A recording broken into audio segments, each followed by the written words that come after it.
விஜய் தான் முதல் குற்றவாளி, நீதிமன்றம் அதிரடி அறிவிப்பு. கவிழ்ந்தது தவேகா. கரூர் துயர சம்பவம் தொடர்பாக தவேகாவுக்கு ஆதரவாக சோசியல் மீடியாவில் பதிவிடுவோர் மீது வழக்கு பதிவு செய்யப்பட்டால் அவர்களுக்கு மாவட்ட செயலாளர்கள் மூலமாக சட்ட உதவிகளை செய்ய அக்கட்சியின் தலைவர் விஜய் அறிவுறுத்தியிருப்பதாக தகவல்கள் வெளியாகியுள்ளது. தவேகா மாவட்ட செயலாளர்களுடன் வாட்ஸ்அப் காலில் பேசிய விஜய், கரூர் துயரத்தால் துவண்டுவிட வேண்டாம் என்றும் புதிய உத்வேகத்துடன் பணியாற்றுங்கள் என்றும் ஆறுதல் தெரிவித்துள்ளார். கரூரில் விஜய் மேற்கொண்ட பிரச்சார கூட்ட நெரிசலில் சிக்கி 41 பேர் உயிரிழந்தனர். இந்த சம்பவம் தமிழக அரசியலில் அதிர்வலைகளை ஏற்படுத்தியிருக்கிறது. கரூரில் பாதிக்கப்பட்ட மக்களை சந்திக்காமல் விஜய் மட்டுமல்லாமல் ஒட்டுமொத்த தவேகாவினரும் தலைமறைவாகி இருக்கின்றனர். தவேகா பொதுச் செயலாளர் புஷி ஆனந்த், CTR நிர்மல்குமார் ஆகியோர் முன்ஜாமீன் கோரி நீதிமன்றத்தையும் நாடி வருவதாக சொல்லப்படுகிறது. ஆனால் இதுவரை தவேகா சார்பாக பாதிக்கப்பட்ட குடும்பங்களை ஒருவர் கூட சென்று சந்திக்க ஆறுதல் கூறவில்லை என்றும் சொல்லப்படுகிறது. ஒரே ஒரு வீடியோவை மட்டும் வெளியிட்டுவிட்டு விஜய் வீட்டில் இருக்கிறார். இதனால் தவேகா மாவட்ட செயலாளர்கள் சோர்ந்து போயுள்ளனர். அதேபோல புஷி ஆனந்த் தலைமறைவாக இருப்பதால் அவர்களை உற்சாகப்படுத்த விஜய் முக்கிய முடிவு ஒன்றை எடுத்து செயல்படுத்தியிருக்கிறாராம்.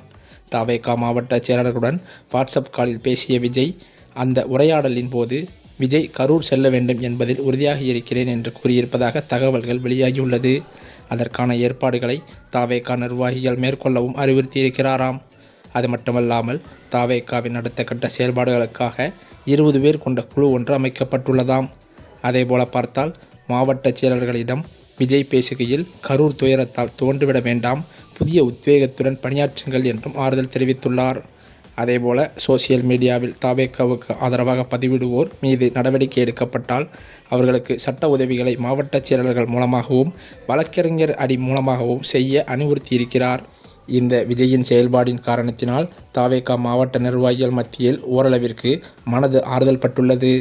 ஏற்கனவே ஆதவ் அர்ஜுனா டெல்லியில் முகாமிட்டுள்ள நிலையில் முக்கிய நிர்வாகிகள் தலைமறைவாகிவிட்டனர்.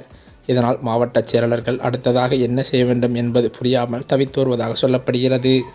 இதன் காரணத்தினால் நேரடியாக விஜய் மாவட்ட நிர்வாகிகளுடன் ஆலோசனை மேற்கொண்டிருப்பதாக விவரம் அறிந்தவர்கள் கூறுகின்றனர்.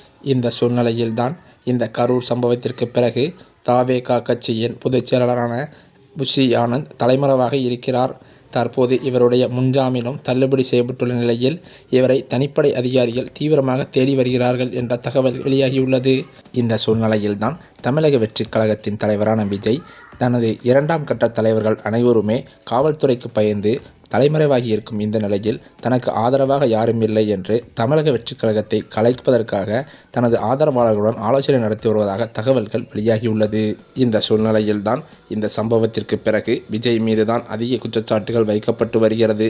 குறிப்பாக பிரச்சாரத்திற்கு லேட்டாக வந்தது, அது மட்டுமில்லாமல் கூட்டத்தை கட்டுப்படுத்த முடியாமல் திணறியது உள்ளிட்ட பல்வேறு வழக்குகள் பதியப்பட்டுள்ளதால் விஜயின் கட்சியை அடுத்த கட்டத்துக்கு நகர்வது குறித்து மிகப்பெரிய பின்னடைவு ஏற்பட்டுள்ளதாம்.